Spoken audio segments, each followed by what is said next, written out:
Namaskar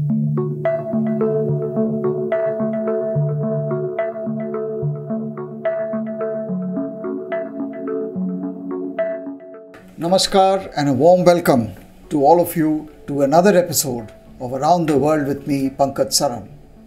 I bring you important developments in the world and our region and interpret their meaning and significance for India. As you know, the G20 has been in the headlines of late.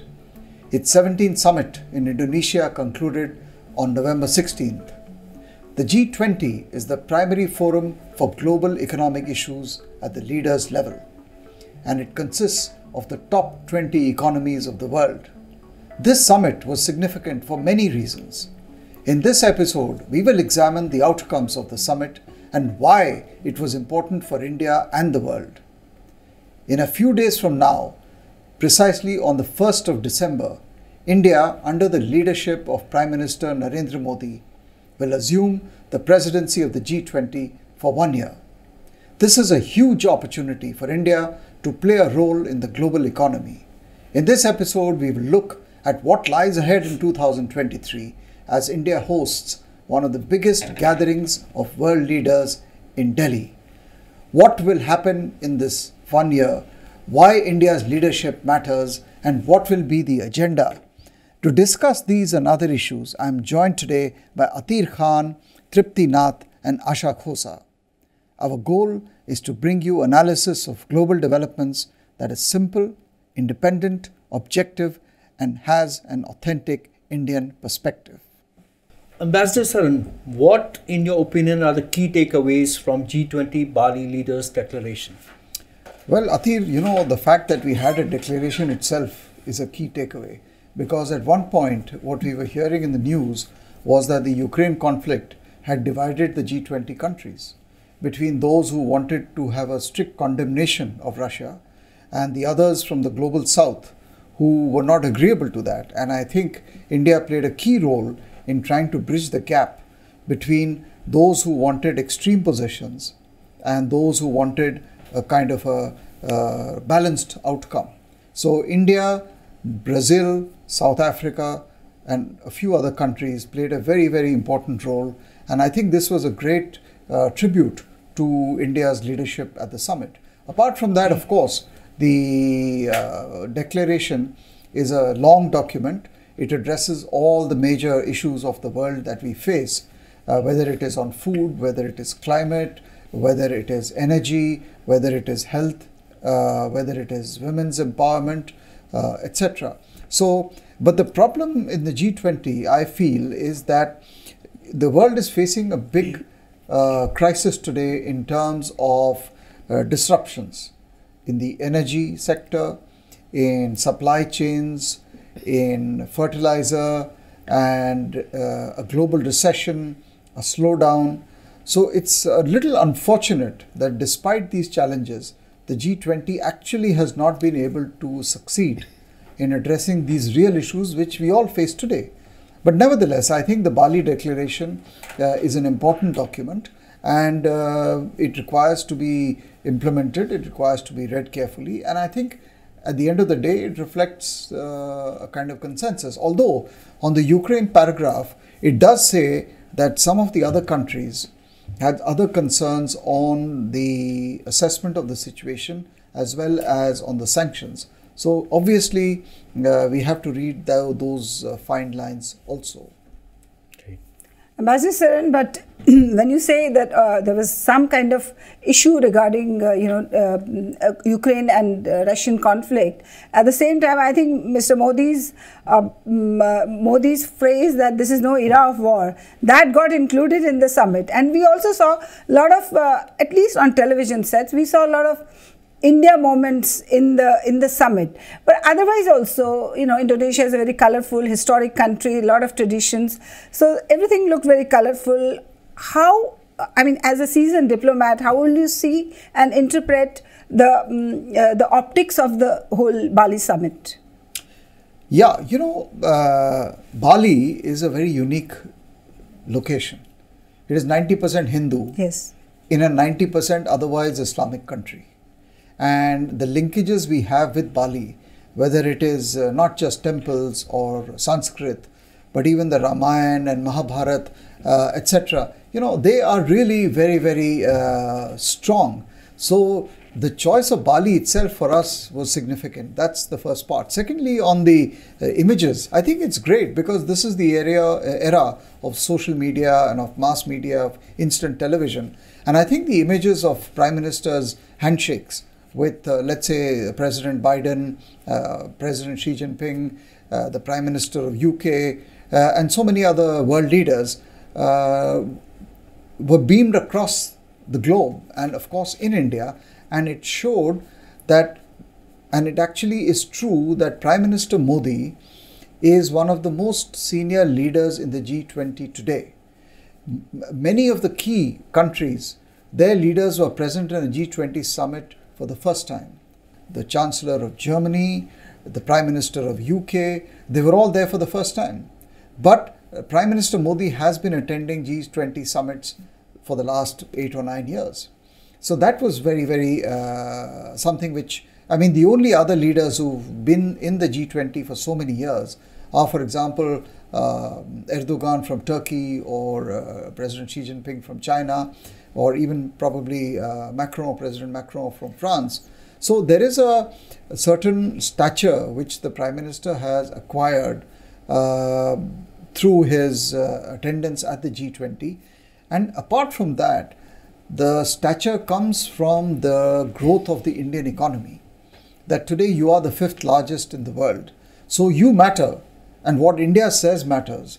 And Indian solutions to global problems are important, and everyone is looking at what India can do to contribute to not just the challenges that we face today, but also how we can revive global growth, make it equitable, reflect on the problems of the global south, etc. So these are some of the important elements of the G20 summit. And lastly, I would only stop here by saying that, personal chemistry between leaders is a fundamental prerequisite of effective diplomacy. And that is what a summit like the G20 provides. It gives an opportunity for the leaders to interact intensively from the morning till the evening in formal and informal settings, and actually talk, exchange views, and develop some relationships so that you can actually then not only solve problems, but you can actually develop positive agendas for the health of global peace, global stability, and of course global economic growth. Ambassador Saran, in the middle of all these leaders, influential world leaders that Prime Minister Modi met, the one meeting that really stood out and got all the camera lenses and eyeballs was his meeting with President Xi Jinping, and the handshake after Galwan and their first public meeting since the India-China border standoff is really being talked about. How do you interpret the body language? Because body language plays a very key clue in diplomatic meetings, as you know. How do you look at this meeting? Yeah, what we have to remember is that they actually also were physically together a few months ago in Samarkand. But of course, at that time, we did not see these images. Today, for the first time, we are actually seeing the two leaders shaking hands and having a short conversation. It's important because it gave an opportunity for the two of them to physically come face to face. Remember, they met many, many times before Galwan in different settings. But the fact is that this handshake and this small tete-a-tete is not going to transform, obviously, the relationship or the problems that we face today. Because the fact is that the relationship is not normal after Galwan, and the onus for this rests on China to return it back to the pre-Galwan days. Right. Because China has to, they know what they have to do. They have to de-escalate, they have to disengage, and they have to resolve those friction points that are on the border.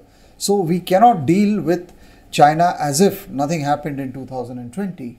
But on the other hand, if it is true that the Indian economy is going to grow rapidly into becoming the third largest economy by 2027, as Morgan Stanley has predicted, then China has also got no alternative but to deal with India.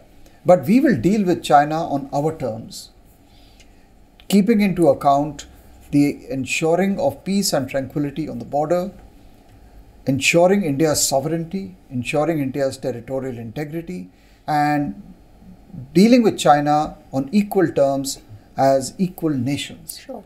But I agree that this was a good television image to see the two largest countries of Asia shaking hands, and I hope that this will lead the Chinese to do some introspection about how they wish to conduct their relations with India. Also remember that this was the first meeting actually between the two leaders after the party congress in China. So President Xi Jinping was obviously coming out as a much more confident person because he's now going to be in power for the next 5 years. Yes. Ambassador Saran, PM's peace message to the world in the backdrop of Russia-Ukraine conflict figures in the joint declaration. How significant it is for us?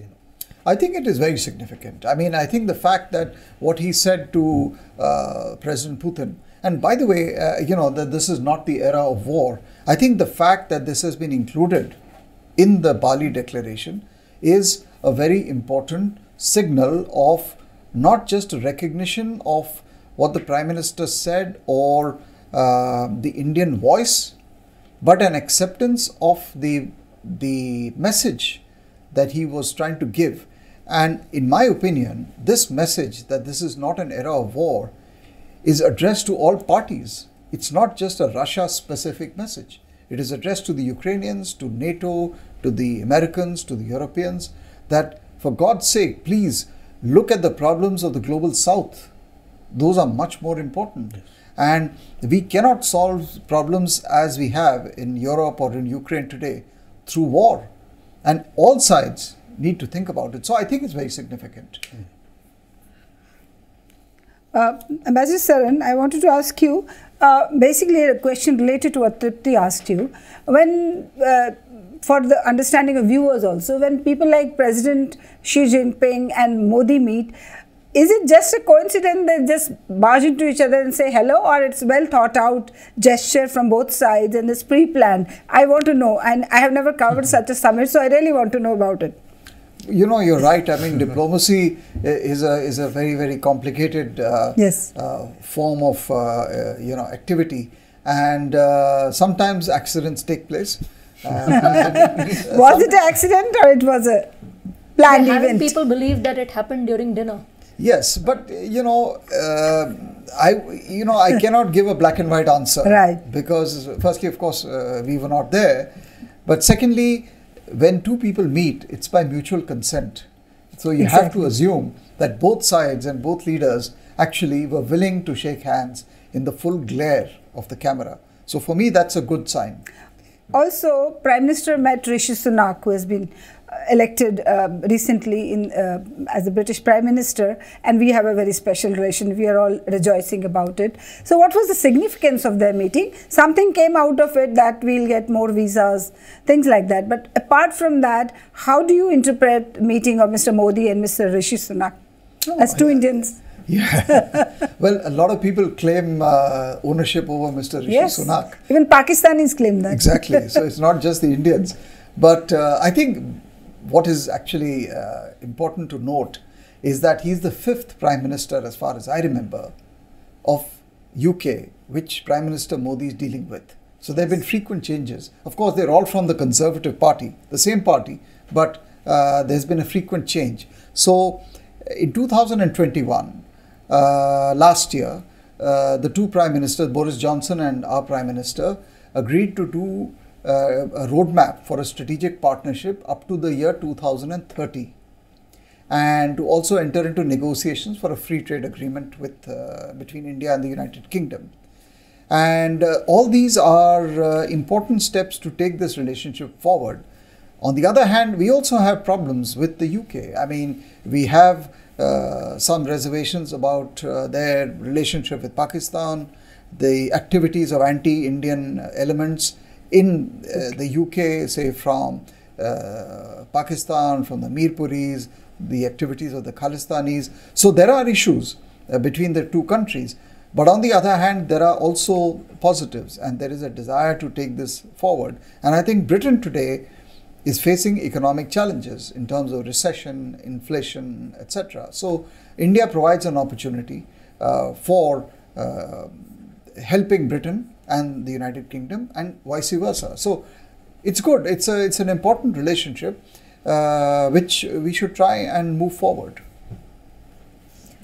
Ambassador Saran, Indonesia has handed over the G20 Presidency to India at the closing ceremony of the just concluded summit in Bali. And in less than a fortnight, India will officially assume office on December 1, 2022. What are the key challenges, in your opinion?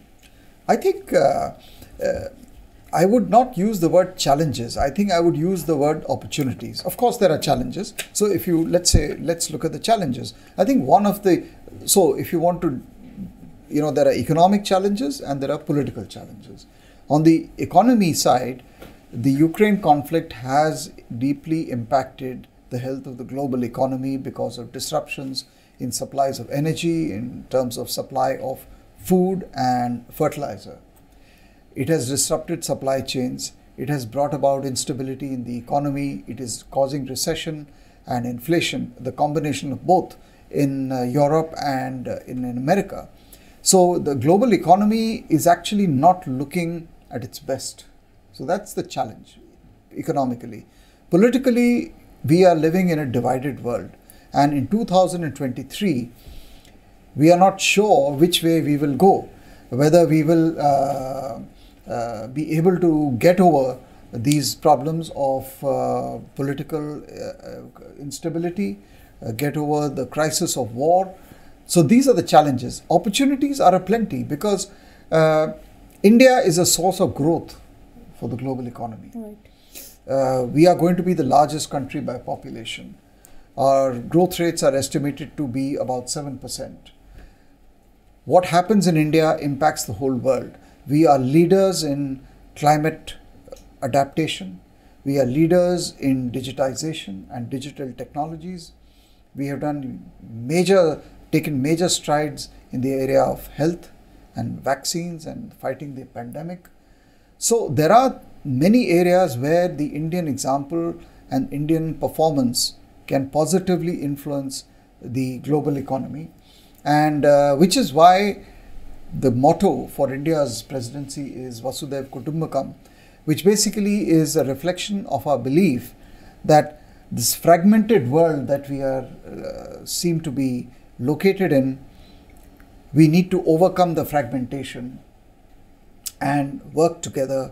And I think one of the major elements of India's overall position today is the fact that you are becoming the voice of the global south, which means what you say is a reflection of the feelings and the hurt and the problems being faced by the vast majority of the countries. So these, I would say in a nutshell, would be, give you a broadish picture of where we are going to be as we enter 2023. Ambassador Saran, how do you see India's approach of holding more than 200 events across the country during G20 presidency? I think it's excellent. I think it's very good because India is a vast country, a very diverse country.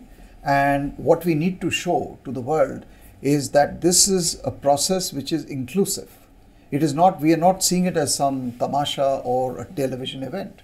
We want to involve every corner of India, every state of India, every local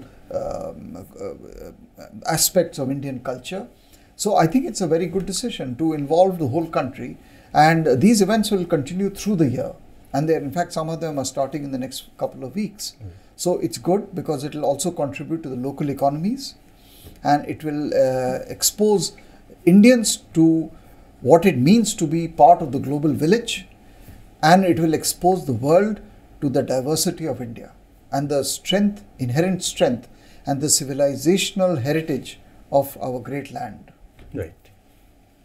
It seems Indonesian envoy to India, she said that 1 year is not enough for any country to contribute to G20. Now, since India is taking over the presidency of G20, do you believe she said the right thing, or you think whatever time we are given, we can make most of it, and there are deliverables, there are tangible results for India as well?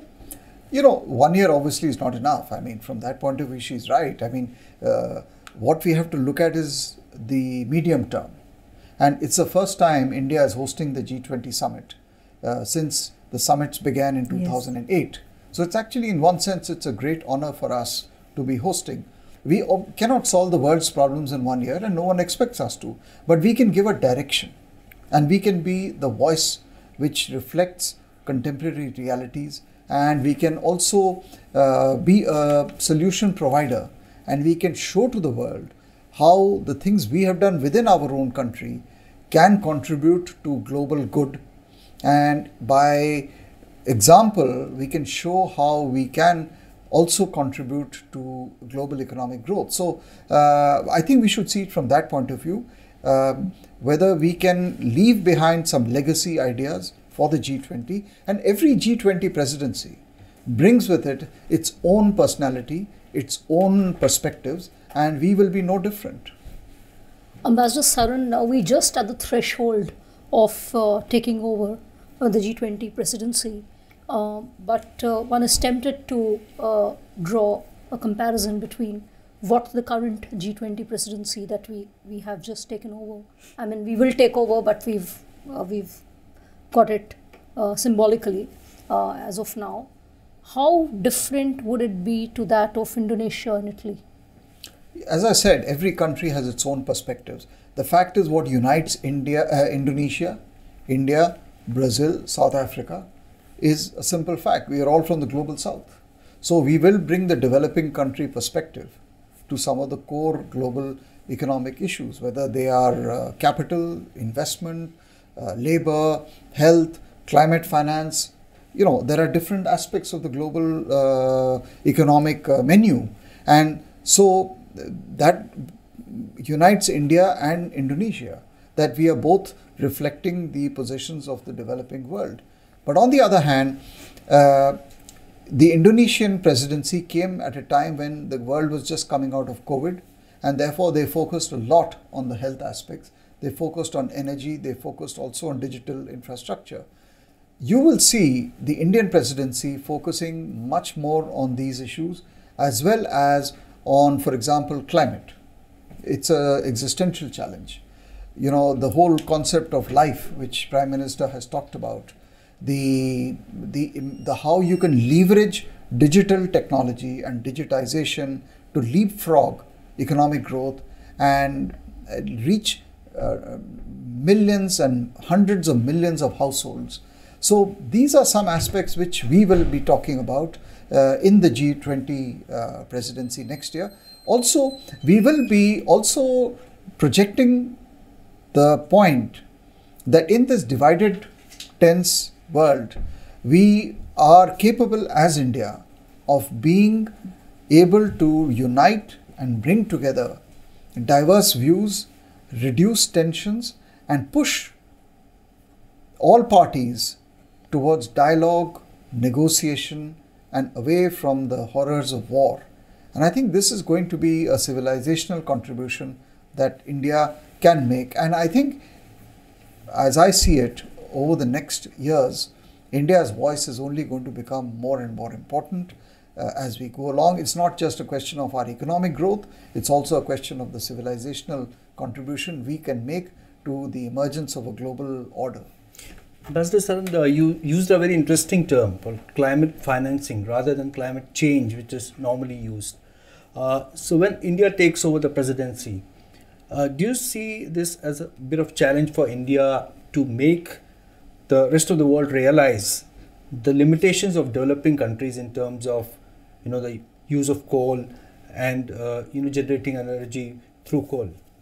Yeah, we've just actually also having the COP, or the climate summit in Sharm el-Sheikh in Egypt as we speak.